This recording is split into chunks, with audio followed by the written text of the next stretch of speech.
Viral lockdown গুজব আসল ঘটনাটা কি? চলুন আজকের এই আলোচনায় আমরা এর একদম ভেতরে ঢুকে দেখি।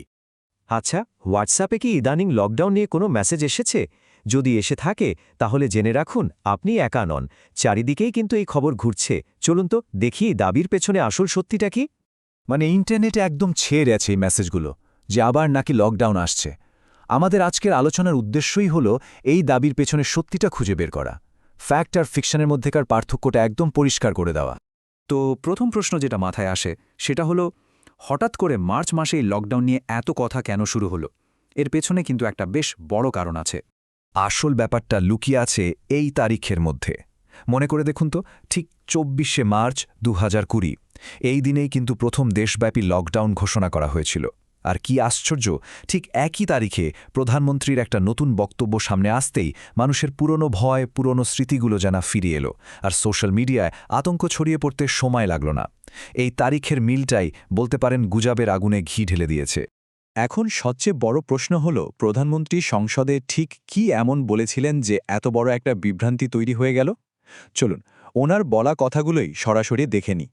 প্রধানমন্ত্রী আসলে বলেছিলেন, কোভিডের সময় আমরা যেভাবে এক হয়ে পরিস্থিতির মোকাবেলা করেছিলাম, ঠিক সেভাবেই বর্তমান বৈশ্বিক সংকটের জন্য আমাদের প্রস্তুত থাকতে হবে। এখানে সবচেয়ে জরুরি শব্দটা হল বৈশ্বিক সংকট। খেয়াল করুন, তিনি কিন্তু কোনো নতুন মহামারী বা ভাইরাসের কথা বলেননি।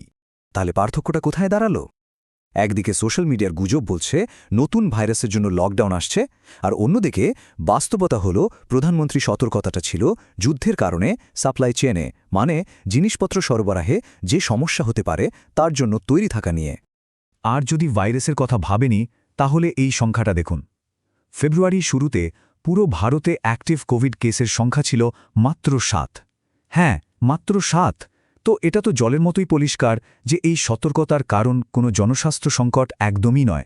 তাহলে আসল সংকটটা কি নিয়ে? ভাইরাস যদি না হয় তাহলে কি?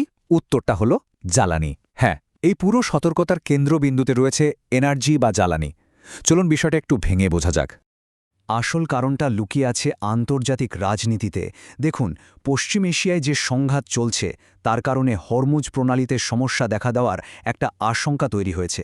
এই হরমুজ প্রণালী কিন্তু এমনি কোনো জায়গা নয়, এটা বিশ্বের প্রায় ২০% তেল আর গ্যাস সরবরাহের মূল রাস্তা। এখন ভাবুন, এই রাস্তায় যদি কোনো বাধা আসে তাহলে বিশ্বজুড়ে একটা মারাত্মক জ্বালানি সংকট আর অর্থনৈতিক ধাক্কা লাগার ঝুঁকি তৈরি হয়ে যায়। আর ঠিক এই রকম একটা পরিস্থিতির জন্যই এনার্জি লকডাউন শব্দটা আলোচনায় আসছে। এর মানে কি? খুব সহজ করে বললে, এটা কোনো রোগ আটকানোর লকডাউন নয়। এটা হলো জ্বালানি আর বিদ্যুৎ বাঁচানোর জন্য সরকারের তরফ থেকে জারি করা কিছু বিধিনিষেধ। আচ্ছা, কি ধরনের পদক্ষেপ নেওয়া হতে পারে এর আওতায়? যেমন ধরুন, বিভিন্ন এলাকায় কিছু সময়ের জন্য বিদ্যুৎ বন্ধ রাখা, মানে যাকে আমরা লোডশেডিং বলি, কিংবা মল আর বাজারগুলো একটু তাড়াতাড়ি বন্ধ করে দেওয়া। অফিসগুলোর জন্য আবার ওয়ার্ক ফ্রম হোম চালু করা হতে পারে। এমনকি পাবলিক ট্রান্সপোর্ট আর রাস্তার আলো কমিয়ে আনা হতে পারে। ব্যাপারটা যে শুধু আমাদের এখানেই হচ্ছে তা কিন্তু নয়। চলুন একবার আমাদের আশপাশের দেশগুলোর দিকে তাকাই, দেখি তারা এই ধরনের চাপ কিভাবে সামলাচ্ছে। এই যে এখানে দেখুন, বাংলাদেশে অর্থনৈতিক চাপের কারণে দোকানপাট, মল তাড়াতাড়ি বন্ধ করার নিয়ম করা হয়েছে। পাকিস্তানে তো গভীর জ্বালানি সংকটের জন্য রাত ৮টার মধ্যে বাজার বন্ধ করে দেওয়া হচ্ছে। আর পশ্চিম এশিয়া বা ইউক্রেনের মতো জায়গায়, যেখানে সরাসরি যুদ্ধ চলছে, সেখানে তো নিরাপত্তার জন্য কারফিউ আর চলাচলে কড়া নিষেধাজ্ঞা রয়েছে। মূল কথা হলো, এর কোনোটারই কারণ কিন্তু কোনো ভাইরাস নয়। সুতরাং সবচেয়ে গুরুত্বপূর্ণ বিষয়টা হলো এটাই যে এই সব জ্বালানি বাঁচানোর বা নিরাপত্তার ব্যবস্থাগুলোকেই সোশ্যাল মিডিয়াতে ভুল করে লকডাউন নাম দেওয়া হচ্ছে, আর এর ফলেই সাধারণ মানুষের মধ্যে এত বিভ্রান্তি আর আতঙ্ক তৈরি হচ্ছে। তো এত আলোচনার পর শেষ কথা কি দাঁড়ালো? চলুন পুরো বিষয়টাকে এক জায়গায় এনে সত্যি আর মিথ্যার মধ্যেকার পার্থক্যটা আরও একবার স্পষ্ট করে নেওয়া যাক। সবচেয়ে জরুরি যে কথাগুলো মনে রাখতে হবে সেগুলো হলো, প্রথমত, কোভিডের সময়ের মতো কোনো দেশব্যাপী লকডাউনের পরিকল্পনা নেই।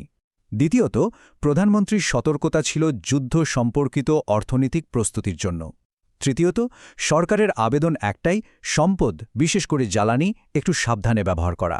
আর সবশেষে, আতঙ্কিত হওয়ার কোনো কারণ নেই, কারণ আমাদের দেশে আপাতত যথেষ্ট জ্বালানি মজুদ রয়েছে।